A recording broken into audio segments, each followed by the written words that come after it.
Welcome, welcome, welcome. Thank you so much for joining us today. We're coming in 30 seconds early, which is basically 30 seconds late.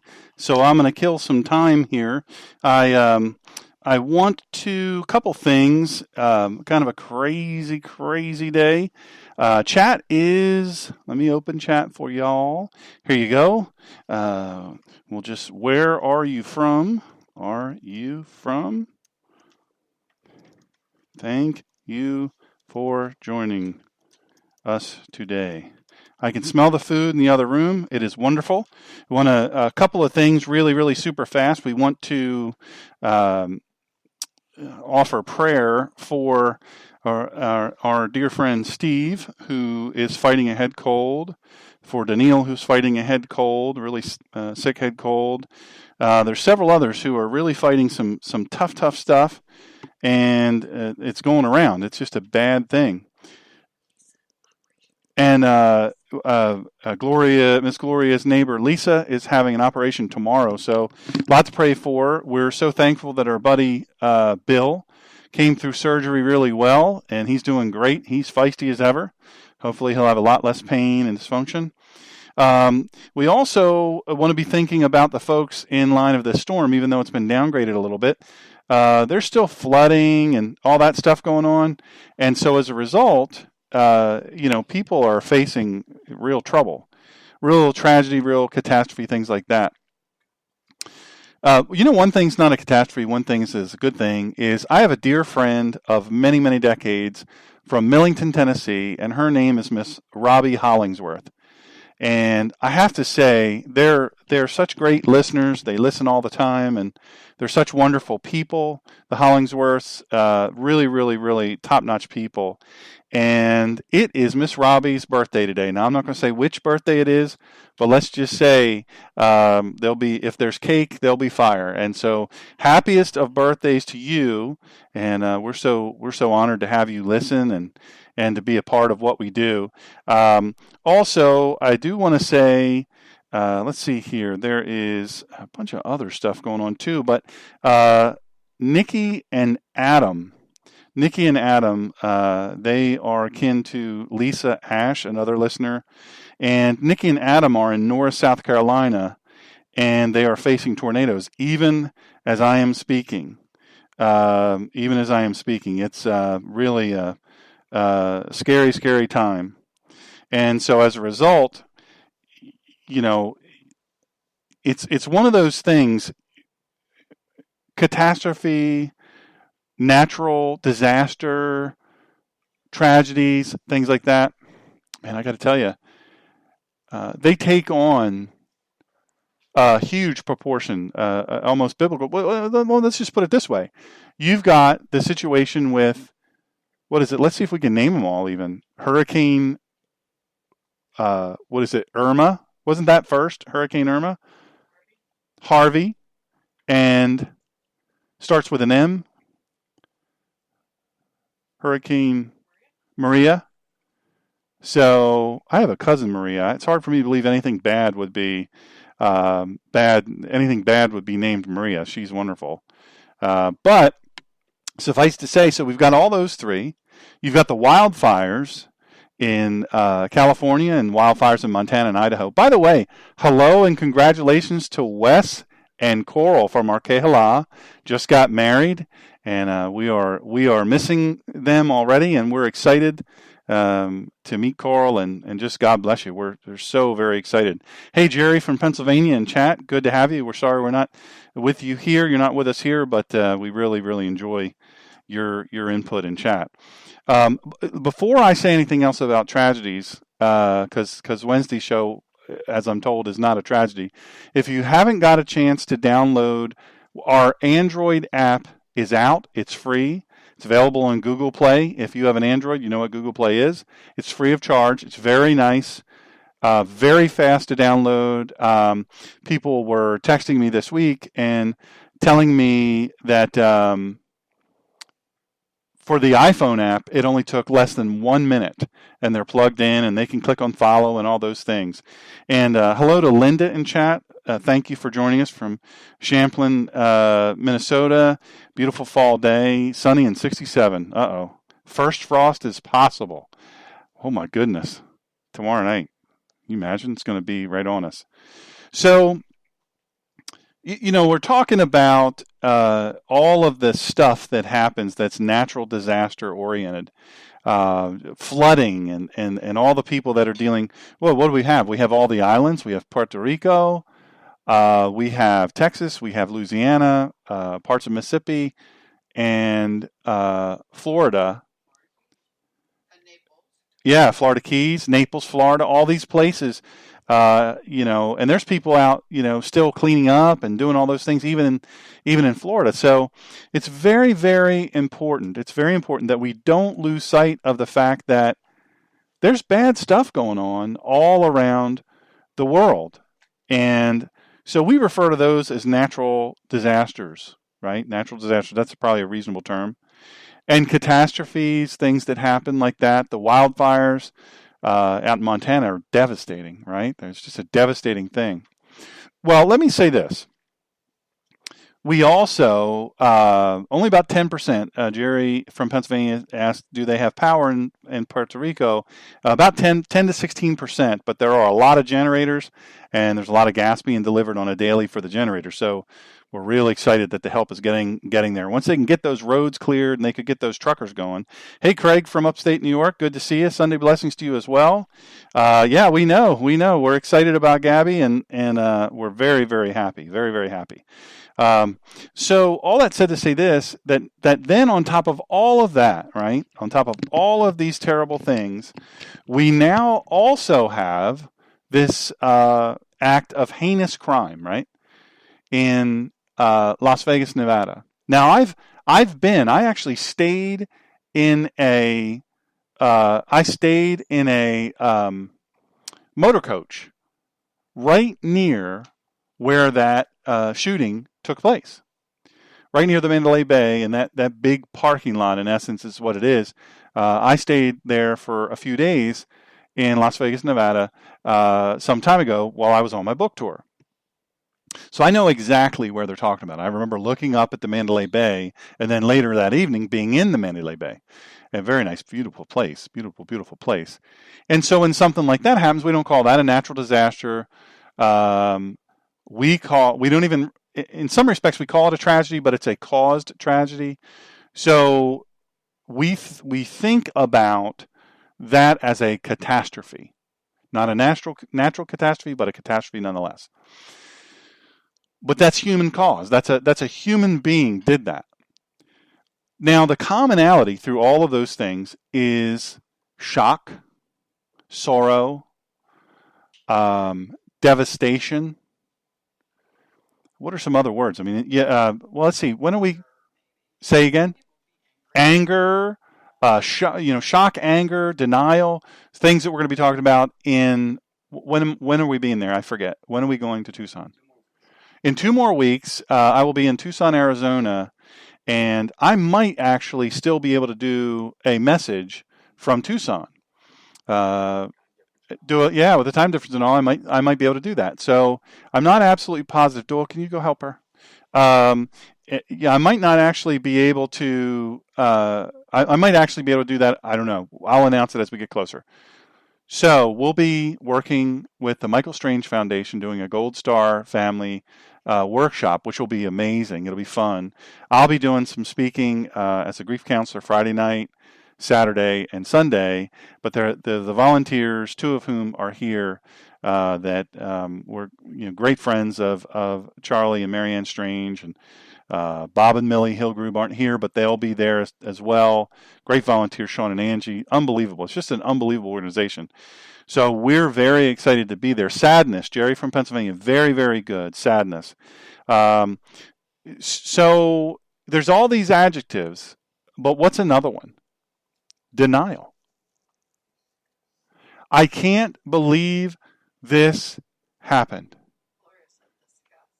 The what? Disgust? Well, that's a good one, yeah. So you've got denial, disgust, but the denial part, let's think about that. Remember, and it starts early in the process, if it's a man or human-caused disaster, what did everybody say when they heard the? They said fireworks. We thought originally it was part of the show, part of the Jason Aldean show, fireworks. Now listen, we pray for all the victims that were killed, the families, pray for all the people that were 500 people or more that were injured. We pray for them, but you know what? We need to pray for Jason Aldean because he was devastated by this. Most people don't know this. I happen to know somebody, Jace, who he prayed with while this was all happening. Called him up and prayed with him, and he told me, he said, "Man, he's devastated. This is so upsetting to him. He is taking so much heat right now for running off stage." Now, let me say, that's what they're trained to do. Because think about it, when you are a public figure like that, who would you imagine people were shooting at? You.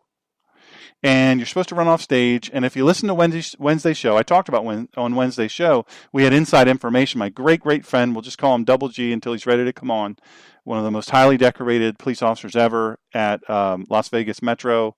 And we're praying for his recovery. He hurt pretty severely. He's had multiple surgeries, but he gave me all this inside information. So if you listened on Wednesday, you would know this. When Jason Aldean ran off stage, his production director, the lights and sound and all that stuff, there's a master power switch on the lights.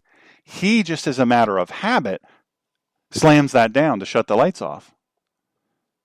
And that's when the shooter could no longer see what he was shooting at. So imagine how many lives were saved by that simple act. The point of all this is this, and this is very important. That's Buckeye checking things out. This is very important, and I really believe that we need to think about this as a public figure. You know, I'm a minor, very small, tiny public figure.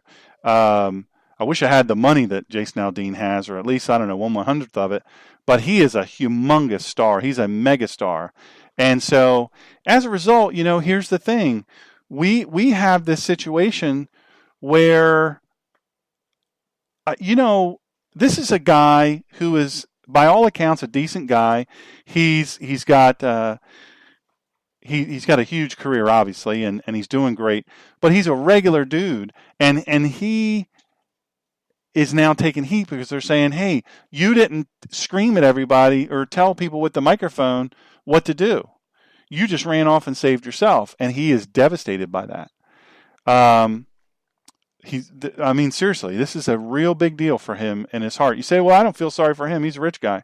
You know what? Being wealthy doesn't insulate you from hurt and having to deal with the consequences of something horrible like that, through which he had no fault. He had no input at all. And I think of the last grief, the Michael Strange Foundation. We had a world famous physician there, and his son and son-in-law, or his one son and his son-in-law, are world famous pediatric brain surgeons, world famous.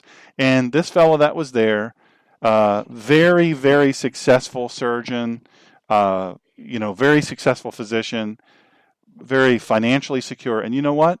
His son was killed in combat. Do you think the grief is any easier for them? I think not. It's not easier for them, and it's just as hard, and they still have the pain that we have. And I can tell you, I know people personally who are very famous people who have experienced great loss. And it was very, very, very difficult for them to work through that. Why? Because you have two things happen when you're famous and you're a big celebrity. The first thing that you have is people think that you have every need covered. Every need. It's just like, now I didn't experience this because I wasn't a beautiful girl in high school. There's still time and surgery. But I know several very beautiful girls, beautiful women now, but they were beautiful girls in high school, and they tell me they never got asked out. They never got asked out because they're beautiful girls. Everybody assumes that they're beautiful girls. And you know what some of them told me? I sat home on Friday and Saturday nights alone and crying in my room. Why won't anybody ask me out? Now, other people that maybe didn't feel, or maybe didn't, by the standards of beauty that the world uses, they didn't have that. Oh my gosh, you're so beautiful. All how people will say that all the time. Again, I have never experienced that. Doyle, on the other hand, my son, he as he flicks his long locks of hair, says, "Oh, I feel that all the time. I feel your pain. I feel my pain." So. But we can laugh about it, but those girls cried real tears, and that was a hard thing to go through in high school. Now, that's by no means a huge catastrophe, but you know what? Could it send somebody on an eating disorder? It could send somebody on to drugs, drinking, trying to fit in, finding a way to fit in. All of these different things. I mean, there's any number of things. Bad self-image. There's 150 things that could settle in. And so we've talked really super quickly about catastrophes, disasters, all these things, tragedies. And so I'm gonna try to give you some direction here. And you probably know this. When the world has become an evil place, we must call on our righteous Lord. We must draw nearer to our God, the God. This is a song I absolutely love. I grew up singing it. I sang it just today. And I really, really love this old hymn. It's called Nearer, My God, to Thee. Nearer, my God, to Thee, nearer to Thee.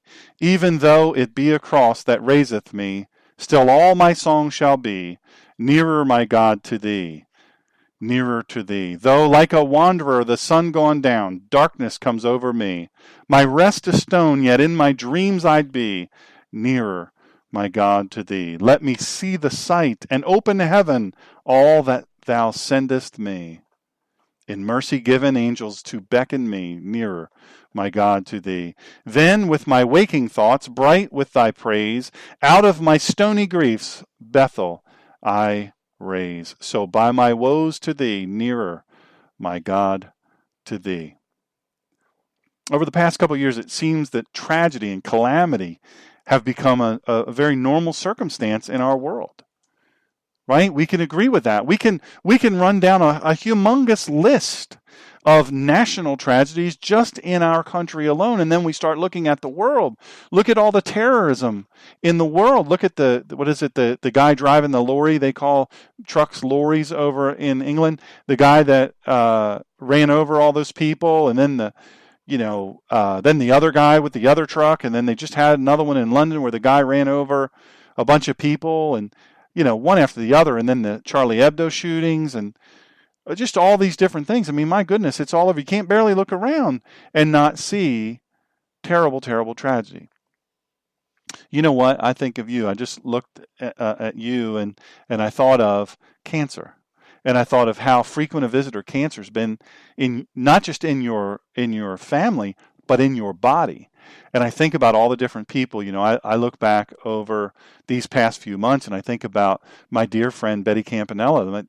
The Campanella family are amazing, wonderful, incredible people, and they have had to endure terrible, terrible tragedy in the loss of Betty Campanella and so many other families. But then I look at the Cahalan family, and Chris is fighting pancreas cancer, and the loss of my dear friend Eric from kindergarten. We're close friends, my buddy Eric, and he succumbed to cancer after a long and a really, really valiant and elegant battle. I mean, if there's ever he's an old country boy from Sussex County, just like me.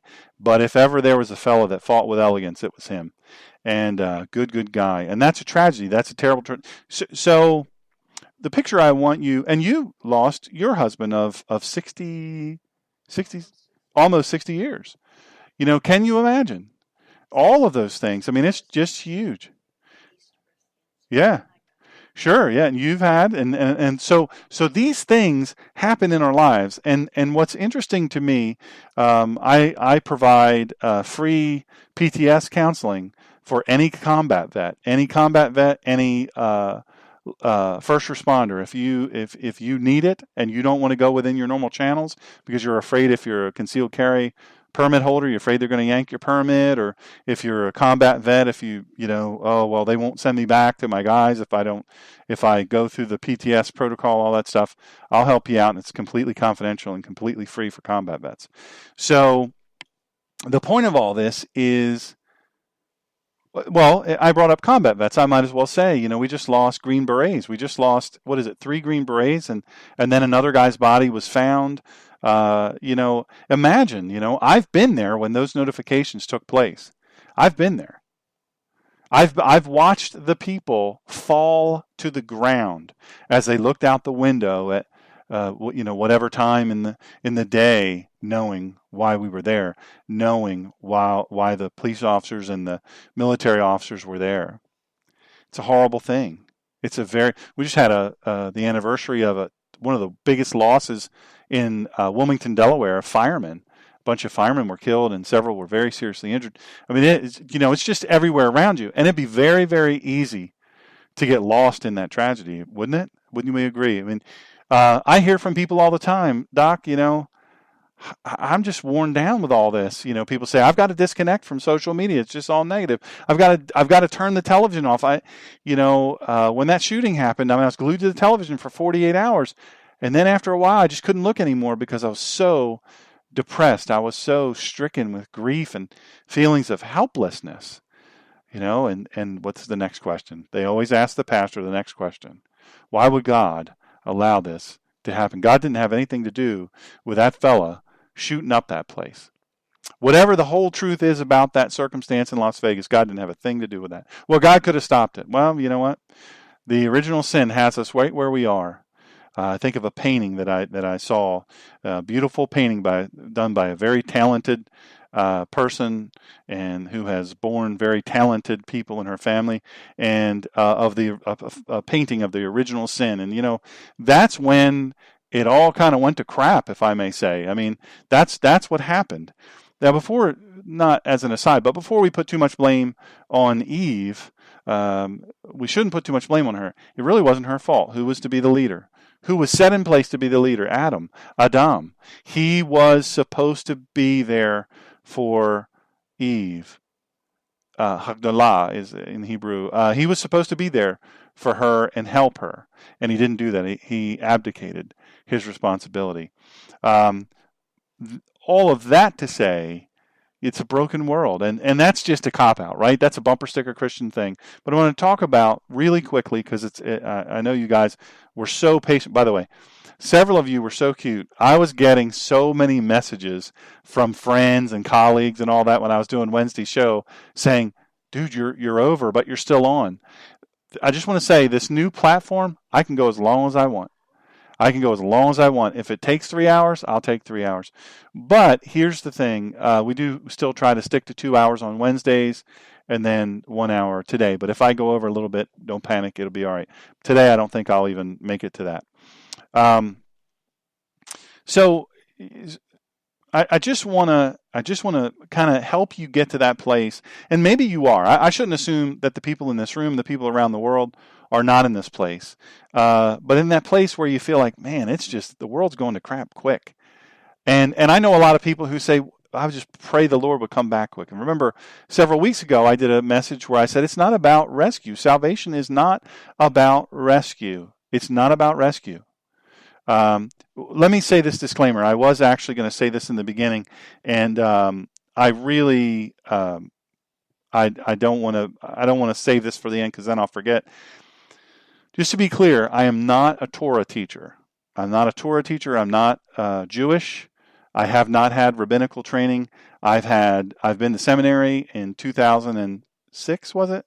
I got my doctorate, and I got a doctorate in theology and a master's in theology, but I'm not a rabbi. So, I use a lot of Hebrew words and a lot of idiom, and I talk about the Hebrew culture and context, but I am by no means that, and I don't want anyone to think that I am. Anyway, moving forward.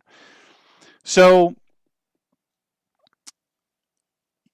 if we're being honest with ourselves, the world is indeed full of sickness, death, and sorrow. But this isn't our place, man. I want to give you an example, and my buddy Jerry just said that. He just said this world is not our home. It is full of sickness and death and sorrow, but it's not our home. This is not where we are destined to be. And I want to illustrate that for you by, have you ever gone, now don't freak out, have any of y'all ever gone to the Hood? Have you ever been, maybe you went to some folks will be like, that's racist talking about the Hood. Hey, there's white hoods just as much as there are black hoods. It don't make a difference. The Hood is colorless, y'all. So have you ever been to the Hood? I mean, a rough area, right? And you think, oh my goodness, I could never live here. But what makes you able to get through that is that it's not your home. You don't have to sleep there. You don't have to stay there for weeks on end. You don't have to. It's not your home. That's how you get through it. You just remind yourself, I don't have to live here. I don't have to stay here any longer than I want to. I can go home. Home is better. Home is more peaceful, cleaner, safer, all of those things. So I want you to think about that. It's not our home. Thank you, Jerry, for that. That was an awesome contribution. I'm telling you, chat will make you smarter. Just logging into chat will make you smarter. So I don't want to say that the events that took place prior to this time that we're living in now weren't tragic or calamitous. It just seems as though the events of recent years have left the world, to some degree, numb. The London mayor, the Muslim guy, Sadiq Khan, he says, oh, well, do you always have, he has all these terrorism happen, and it's Islamic terrorists that are doing it, and he says, oh, we'll always have terror, we have to get used to it. No, come on. We can't allow ourselves to be numb. We can't be paralyzed by it. We have to change some stuff. We have to get our thinking cap on and get our action cap on, but we cannot allow ourselves to be paralyzed. But when so much terrible stuff happens, you cannot allow yourself to go numb to it. But we do, don't we? When so many bad things happen. Look, I'm not going to single out any specific event of tragedy in what I'm talking about today. We talked about a bunch of them, and I'm sure I'm missing a bunch of them. I don't want to imply that one event for the people that experienced it, or the people living around the people that experienced it, that it's any worse, any one thing is any worse than the other. Really, it's not. There's a lot of talk about the Las Vegas shooting, how many people died. You know what they call that in Chicago? A weekend. No kidding. I mean, it's a funny meme in a sad and tragic way, but that's a weekend in Chicago. Oh, literally a weekend in Chicago. Several weekends have been that bad or worse. I think June or July or August, I think, were just horrible. Last year they had one where they thought was, they were going to top 60-some murders. My goodness, come on. A weekend. Right, we can't talk about that. We can't talk about Chicago. Chicago's in that bubble of we don't talk about what happens in Chicago. We can't talk about where other shootings happen, just that one. So, but to the people that are involved, in every case, that is the worst thing that could ever happen in the world, right? Because you're living through it. But it's in times like these, nearer my God to thee, right? I read that song, and that struck me. I sang that song today, and it struck me really and truly how powerful that premise is. And my son can tell you, I didn't have a sermon. Oh, I had what I thought was going to be the sermon coming into today, and then just we had to go a different way. And you were probably a little bit worried, like, Dad, shouldn't you be working on your sermon? But God always provides. He always puts it there. And so, anyhow, this is what I believe is really, really pertinent. Let me say this, not for nothing. Mass shootings, this is a sad day. This is a real sad commentary when mass shootings in schools are more common than prayer. Man, that's heavy. Well, mass shootings in schools are more common than prayer. For times when it seems like this world is becoming so evil, I want to give you some verses to ponder. And if you want to write these down, write these down. But what you can do, our new app, we have a new app, the Ninja Pastor app. It is really cool. You have it now, I think, thanks to Sean. Thank you so much. He's our tech advisor. Well, we have it on Google Play for Android phones, and we have it on iPhone. It's super fast to download, super easy, and it's free. I paid for it, so you don't have to. Now, so if you have those things, or if you listen on a home-based computer, all you have to do is go to Spreaker and type in the search "The Ninja Pastor," and you'll be able to listen to this again. It's free. You can listen to it 100 times if you want. But if you listen to it 100 times, I expect at least one comment out of you on it. Give me a rating and review for Pete's sake. So people are like, I can't listen to you one time, let alone 100. So, but if you listen to it, you can go back and there's bookmarks and you can go through and listen. It'll remember where you are, especially the app will remember where you are. And so you can go right back to it. It's really, really cool. So you can write these down. I just don't want you to be panicking. Certainly if you're driving, don't write anything down. What do we do though? I talked about schools. Let me just finish that real quick. We allowed God and the Bible to be removed from our public schools. We introduced calamity upon ourselves, really. We wanted to do that, or we were quiet. So John 14:27. I love this, and this will be, just so you know, I'm going to buzzsaw through these really quick. Just give you a quick thought about each one. I'll give you the verse, and I'll give you a thought about each one. But I want you to know that it's multiple translations.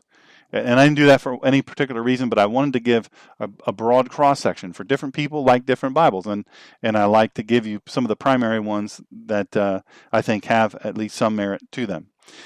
John 14:27, peace I leave with you, my peace I give you. I do not give to you as the world gives. Do not let your hearts be troubled, and do not be afraid. Now, I do not give to you as the world gives. What's the world do? Right? It's conditional love. It's while you're popular. While you're doing everything like people want. You're super, super popular.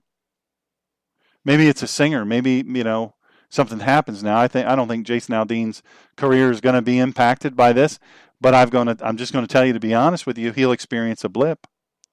Right? I did Wednesday's show and I talked about cannabis and my views on cannabis. And I can tell you, a couple months ago, I did a show where I talked about it. My listenership dropped by hundreds of thousands of people. I lost scores of followers from that, and I knew that would happen, and that's okay. What I'm saying is you're popular while you're doing what the masses want, what they say they love, what tickles their fancy. But as soon as you do something outside of that realm, boy, oh boy, oh boy, you're going to have trouble. But peace I leave with you, my peace I give you. I do not give to you as the world gives. Do not let your hearts be troubled, and do not be afraid. Now, I want to pick this apart just for a second, just for the fun of it. This is free of charge, at no cost or obligation to you. He says, this is Yeshua speaking, do not let your heart be troubled. And the let there really is an action that you're doing. You're doing that action. You are you're letting your heart be troubled. We have a choice. We do. We have a choice. Do not let your hearts be troubled, and do not be afraid. When we're troubled, we're afraid. Usually the trouble comes when we're afraid. We stop believing that God has got us, and that He's seen what's coming for us, and that He cares about us. He does care. Absolutely. If we continue to look for a solution to violence on the earth, we'll never find it, folks. There's no gun law you can pass. Seriously. All the late night, and this just cracks me up why people listen to this, late night, air quotes, radio audience, air quotes, hard air quotes, comedians, for two reasons I say hard air quotes on comedians, because frankly, late night TV hasn't been funny in a long time. However, the fact remains that they are prattling on. They are prattling on about things of which they know nothing. completely devoid of facts. And so the whole and I'll probably talk more about this on Wednesday, the whole gun control debate rages on, and the fact of the matter is it's people saying stuff that aren't remotely, even in a minor sense, tethered to fact. So now that we got that out of the way, if we look for a solution to violence here on the earth, we won't find it. Should we have legislation? Should we have policies? Should we equip our militaries? All of those things properly? Absolutely. Absolutely. And in a second, I'll talk about governments. But we can't get ourselves all spun out of that. Look, you don't want to hold on so hard to the world. Don't grip it so hard. If you want to do anything with great vigor, if you want to break a sweat, break your sweat loosening the world's grip on you. That's a good first step. We have to start putting our trust back in the Lord. Now this is number 2. Psalm 55:22. Cast your cares on the Lord, and He will sustain you. He will never let the righteous be shaken. Look, when we send our cares and our worries and our praises to the Lord, He hears us and He grants blessings to those who claim His name. That's a promise that He's made. Now you say, well, I prayed and He didn't take away my cancer. I prayed for my dog and He didn't save my dog's life. I prayed that I wouldn't lose my job when the company was, and I lost my job. I prayed that so-and-so wouldn't divorce me and so-and-so divorced me. I prayed that, my hair would grow back and it didn't grow. Everything under the sun, and that didn't happen. So the Lord doesn't care about me. The Lord said more than once that He would never cast His eyes from His children when they called out to Him. We cannot hope to begin the change on this planet if we don't. Look, if we keep ignoring God, the fact that remains is people will point to an event in their life and say, God didn't listen to me. He didn't hear me. No, He heard you. That might not have been the answer. I can't tell you how many times, and maybe you can testify by raising your hand, how many times you prayed. Lord, give me this. Lord, give me this. Oh, I need this worse than anything. Lord didn't give you that thing. And after a bit, you started thinking, whew, I am so glad He did not answer that prayer. I'm glad He didn't give me that thing I was asking for. I'm glad He didn't give me that job I was asking for. I'm glad He didn't give me that house I was asking for. Whew. Imagine that. Around the corner, He sees around corners. Sometimes the lesson is even greater by the answer being no, or not right now. Psalm 56:3, when I am afraid, I put my trust in You. When I'm afraid, I put my trust in You. Folks, this is the interesting thing about that verse, and it's Psalm 56:3. When I'm afraid, I put my trust in You. Here's what I call a bounce back. The bounce back to that is, how many in here have ever played racquetball? Anybody ever played racquetball? Right? You got to watch out for that ball coming back on your head. If somebody is playing racquetball and they're not sweating and they're not running very much, they're really good at racquetball. And they will tattoo you with that racquetball. And I don't know if you've ever been hit by a racquetball by somebody that can really swing a racket looking like they aren't even trying. But a newsflash, that bounce back hurts. Well, the bounce back on that verse is, when I am afraid, I put my trust in You. Makes sense, right?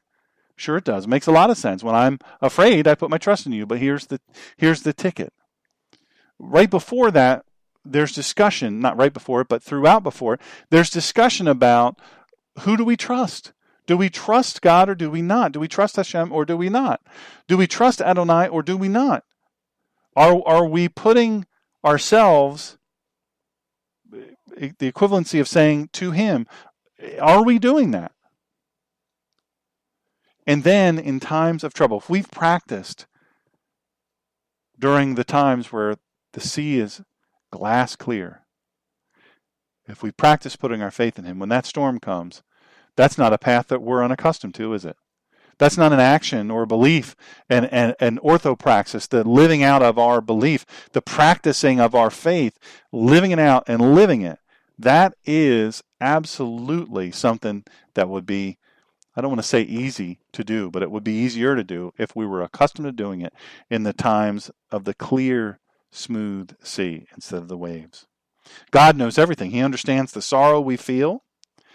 He knows when our hearts are heavy. And when this world, I'm telling you, when it seems too scary to face alone, remember, you're not alone. Put your faith in the Lord and know that His plan will conquer all.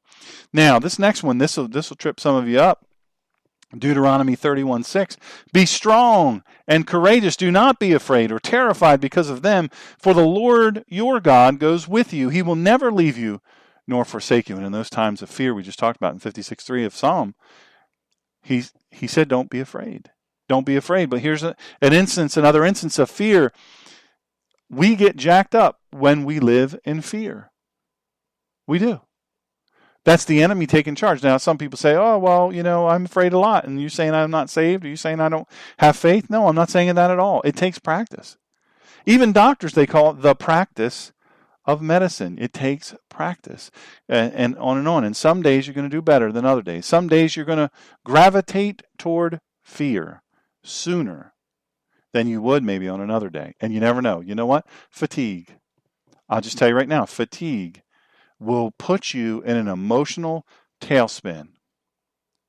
It sure will. It'll put you in an emotional tailspin. And then before you know it, welcome to John, by the way, in Tennessee. We miss you, brother.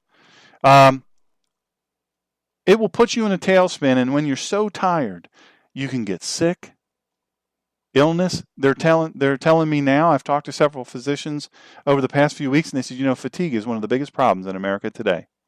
And when you are super tired, guess what? Disease, dis-ease can enter your body. So important for rest. Now, I am the pot literally calling the kettle black. I sleep a total of 4 hours a night if I'm lucky. Now, obviously, I sleep that poorly because of what happened to me. But the fact of the matter of it is rest has to be virtually an occupation for us. We got to get serious about it. It's very, very important. But when we're fatigued, that's when our faith and our trust drops and our fear raises, because then all we can see is the bad. He's promised no matter the situation, he won't leave us. No matter our fear, he is with us. Now this is Matthew 5:4. Blessed are those who mourn, for they will be comforted. Now that reminds me, I'm holding all of my sermon speeches and all that, hundreds of hours, for free, completely free. We pay a certain amount per month for Blog Talk Radio. It's blogtalkradio.com/The Ninja Pastor. You go there, search for the message series that I did on the Beatitudes. And it's called, I think, Lucky Life. I based it on Dr. Skip Moan's book, The Lucky Life. And so if you go to that, you can find that. That's all free. I think I was originally going to do 6 or 8 sermons. I think it ended up being, 5, 6, 7, 8, 9, 100 years. Long, but it's fun and it's good, and it'll bless you. And it talks about that. But blessed are those who mourn, for they will be comforted. Now this is antithetical, isn't it? Blessed are those who mourn, for they will be comforted. How am I going to be blessed? Blessed really in this, broken down, and this is giving you a little hint. Lucky. The word really is lucky. Somebody all the time gets on me for using the word lucky. No, we Christians, we're saved. We don't say lucky. We don't do games of chance. That's not what it means at all. Lucky doesn't mean that at all. Lucky can mean a game of chance. Oh, I got lucky. But even Yeshua himself uses the term essentially lucky. Lucky are those who mourn, for they will be comforted. There's comfort in the Lord for those who are mourning tragedy, folks. It is really, really a challenging thing to experience a lot of tragedy, a lot of loss. I talked to somebody the other day who was married to their spouse for 51 years. 51 years. First girl he ever looked at and said, now that's for me. Then, first girl he ever talked to, like actually had a conversation with. First girl he ever asked her out. First girl he ever held her hand. First girl he ever kissed, and that was on their wedding night. And they were married a lot of years. And then she couldn't shake a headache. She just could not seem to get rid of her headache. And finally he said, baby, I got to take you to the physician. That's what he called the doctor, physician. He very reveres doctors, so the physician. Baby, I got to take you to the physician. Well, they went to the physician, all right, and the physician said, hey, listen here, I'm going to send you over to get you a scan of your skull, just to make sure. Tell you what, when you finish that, you come back right over here, you let my receptionist know you're in the waiting room, and then we'll have you come back and we'll chat about what the results are.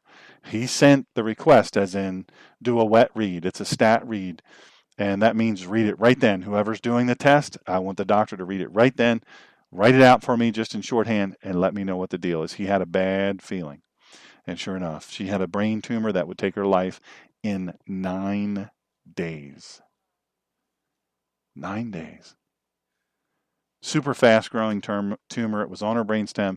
From the day she was in that office, 9 days later, she was gone. And he said, Dr. Sean, I have to tell you something. I don't even know how to breathe. I don't know how to do anything without her. He said, I've never even looked at another woman that I thought was beautiful. As soon as I saw her, I said, that's the standard. I never thought I could talk all night into the wee hours of the morning with anybody, let alone a woman. I'd be too nervous. I'd be too chicken. And yet, the wee hours of the morning, what am I going to do now? Any decision I have to make, anything I have to think about, I always consult with God first and then her. I don't even know what I'm going to do. He said, this is the greatest tragedy of my lifetime. I've got my kids and I love them and all that, but they can't bring her back. And I said, you have a daughter, don't you? And he said, I sure do. I said, who's she named after now? I knew who his daughter was named after. Named after Mama, who was named after Grandma, who was named after Grandma's grandma. And I said, you just let me know if she looks like your wife and her dear mother. He said, oh, she's this. And then he stopped and he started bawling. I said, when you're missing your wife, remember what you and she did here on the earth. With God's help, you created these beautiful, beautiful children. And then you look at her and you remember. That's God gave you a remembrance of how beautiful of a person she was and all these things. That God gave this to you to comfort you when you're mourning. In our greatest times of grief. And I don't belittle or minimize at all his grief. My goodness, terrible, terrible grief. Can you imagine? This is a man who literally never dated another human being in his lifetime. Never dated another human being. He had no interest. Once he saw her, he said, my eyes were set upon her.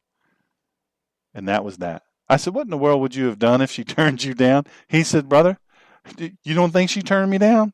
She turned me down for months. Her daddy said, he isn't going to be worth anything. He's not going to count for anything. He said, you know what? I didn't give up. I just kept on it.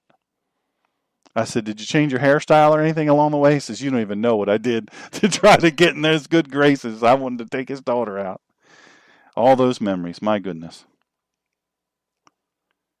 Be strong and courageous. Do not be afraid or terrified because of them, for the Lord your God goes with you. He will never leave you nor forsake you. Man, how good does that feel? You ever have a friend? You ever have a friend that's like your partner? They're like on your squad. They're your partner, man. They've never let you down. And if they did let you down before you ever get a chance to get mad at them, they realize, oh, I let him down. I let her down. Man, I'm so sorry I let you down. I promise I'll never do that again.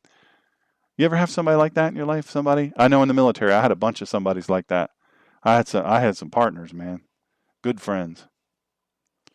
I've been fortunate. I've had lots of good friends. Never leave you or forsake you. But God does you one better than that. He makes a guarantee that has never, ever been broken.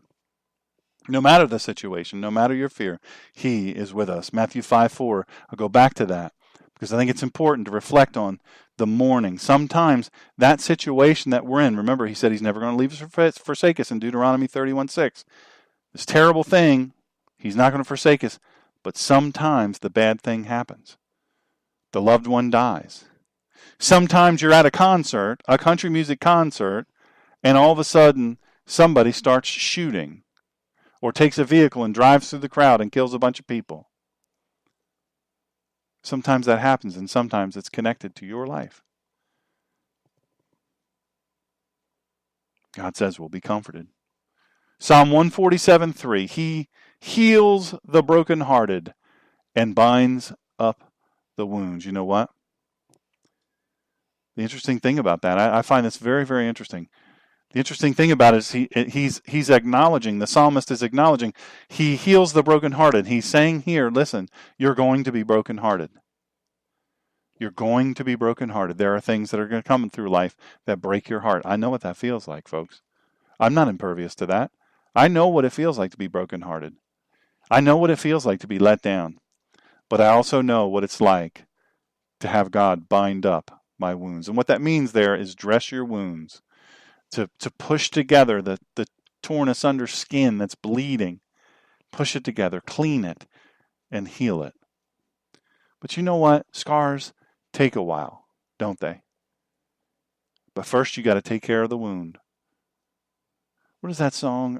There's a song by Avalon, something about the scars. I can't remember what it is. It used to be one of my favorite songs. I about wore a groove in the, back then it was CDs, wore a groove in the CD I had of Avalon. This is probably 20 years old, I'm sure, but what a fantastic song when it talks about the scars and what God does with that wound and turns it into a scar, and then that scar is a testament to his goodness, his patience. There's comfort in the Lord for those who reach out to him. He will not reject you. You know, so many people don't get help because they don't ask for it. You know, I'm that guy much of the time. How you doing? Great. Now I might not be able to walk that day. How you doing? Great, I'm good. How you doing? How you doing?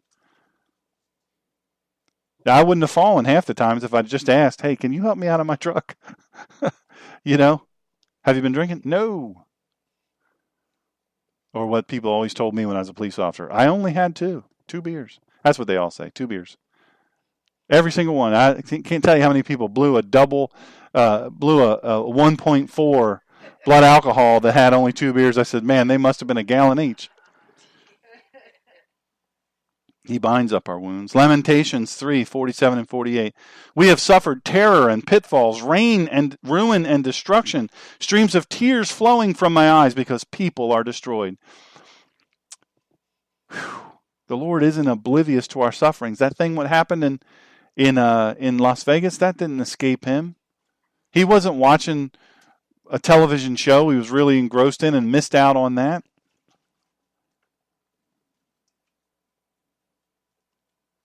He's not oblivious to our sufferings. For those who call out to him, he is there to provide peace. But guess what? If you don't call out to him, God is the consummate gentleman, isn't he? He doesn't infuse himself into a situation until we invite him.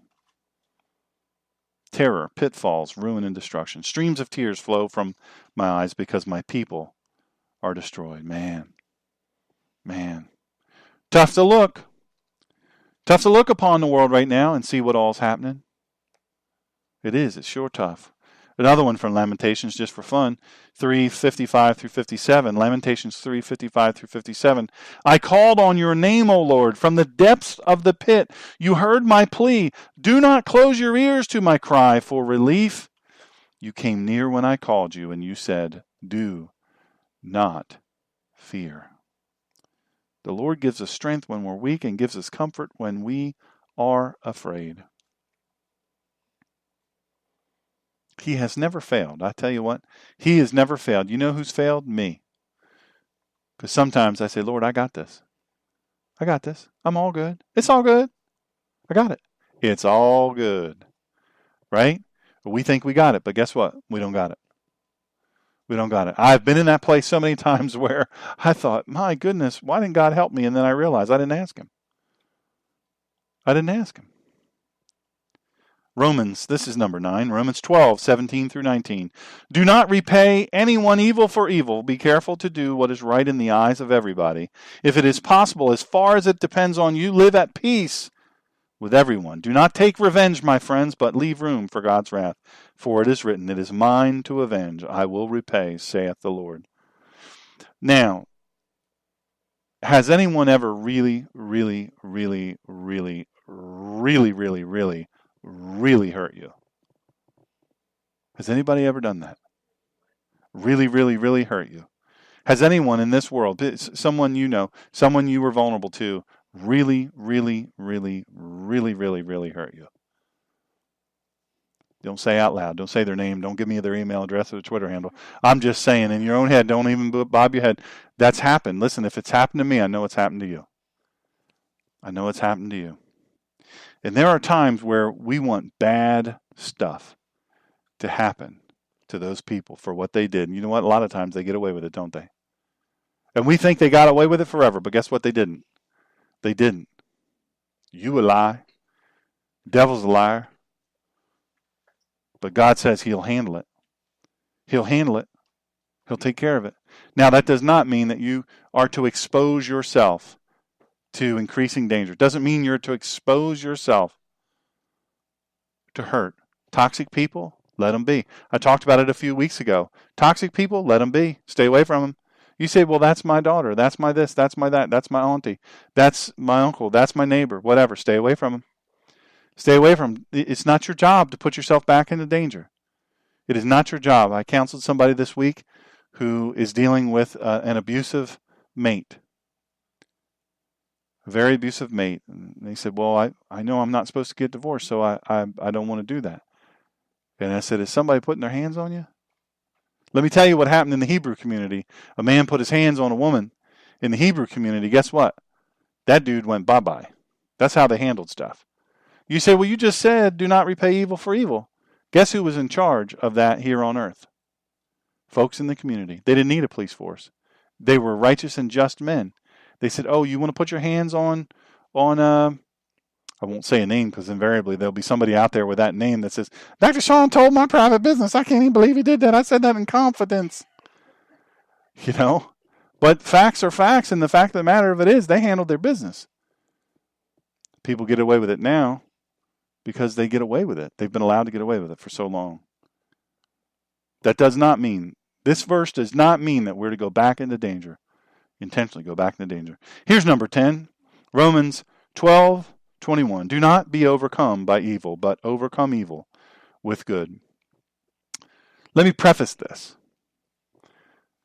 Something that drives me crazy, and any of you that know me know this is true, something that drives me crazy, just crazy, is these vigils, these candlelight vigils, and these bears and flowers and stuff that people, where something happens, and there's just piles and piles of these bears and flowers and all this stuff. And it's a nice sentiment. It's a nice sentiment. But you know what doesn't heal wounds? Bears and candles. You know what heals wounds?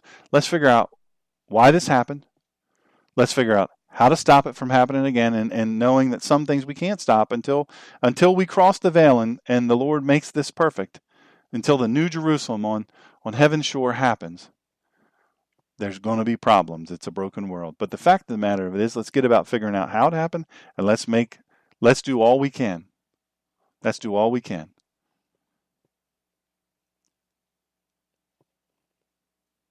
You can't be overcome by evil. You can't quit and you can't give up. Mike Rowe, he's going to be, I talked about this on Wednesday's show. Mike Rowe is just one of the neatest human beings ever to walk the planet. He really is a super, super good guy. And Mike tells this story about these ladies with these tractor trailers, these big trucks that are no more than soup machines. These little ladies run around, and when a tragedy happens, like a big thing happens, and there's a bunch of first responders there, these ladies get together and they drive to where it is, no matter what it is. They show up. These little ladies, they show up. And they start serving the first responders soup. Doesn't that sound simple? Well, I don't know what I can do. Really? You know how to make soup? Can you open a can? Can you dip a ladle? Can you drive a truck? Right? Can you throw trash away? Because that's what these ladies do. They say, whatever you can do, we'll find a way to use your gift, whatever it is. Meanwhile, we'll be driving somewhere and we'll be making soup when we get there. And for 16, 18 hours a day, they serve soup. They went to the ground zero and they serve soup for months. Sounds simple, doesn't it? People are still talking about these dear ladies that served them soup when they were tired and when they were hungry. They talk about the ladies who would sit down with them and put their arm around them and say, I know it's hard to see all of what you've seen and what you're going to see, but the Lord is with you and so are we. Thank you for what you're doing. A small ripple can lead to a wave. We know that from what happens out in the middle of the ocean. This little ripple turns into a 100-foot wave by the time it hits the shore. That's how we know things happen. That's how we know things happen, is when we see that big wave. But you know what? We didn't see that little ripple out in the middle of the ocean. Don't be overcome. Romans 12:20. Don't be overcome by evil, but overcome evil with good. That's the bottom line. Wednesday, I'm going to be talking about, and I get this question all the time, and it seems like more and more and more I'm getting this question, is how should a Christian respond to terrorism? On Wednesday, I'm going to talk about that, and I'm going to talk about it real frank, real. So if you're a Christian and direct talk bothers you, either you really need to make a reminder to watch this or listen to this show, or you just need to not tune in and go listen to one of the fluffier ones, because this one's going to be a kind of an in-your-face thing. So I want to encourage you right now as you're out and about. Life, as odd as it sounds, goes on. And we think, well, why doesn't the Lord care? Why don't people care? You know, my friend Bryn and Jeff Sellers, Jerry's daughter and son-in-law, and Carson and Cole, and their dear daughter. I think she's like 20 or 21 years old now. You know, Carson has been sick for years. I mean, when I say sick, that's a short word for what has gone on with him. That boy's been in and out of the hospital. He's been in the hospital for, I'd say, close to a year cumulatively, if not more. They've been all over the world. I mean, I talk about linear stress versus oscillating stress. That's some linear stress right there. And you know what? It's very difficult in a situation like that to feel comfort in the Lord. But if you read brynsellers.com, you'll be encouraged. You will be encouraged. brynsellers.com, BRYN, Sellers, SELLERS.com. I'm not plugging her website, but in fact, it ties in beautifully with because they didn't go through it and they're out of it. They're in it, and it's been years. And we happen to have been with them at Liberty University when the problem with Carson really started to kick into high gear. And we saw it happen. We saw him go from the first day to the last day, and it was stunning to watch. We all are going to be facing, but I like what Jerry said. We're all going to be facing some tough times. I don't care who you are, rich, poor, tall, short, skinny, heavy, smart or dumb, great hair or no hair. You're going to face struggles in your life. I'm telling you, you're going to face struggles. It's going to happen. We cannot delude ourselves to think that it won't, but we have to prepare. And I hope these verses are helpful to you. On Wednesday at 5 o'clock, we're going to talk about how a Christian should prepare. Thank you so much for joining us. Please feel free to put a comment in the app or do us a rating or any of that. We're looking forward to seeing you at 5 p.m. Eastern Standard Time on Wednesday. God bless you and keep you.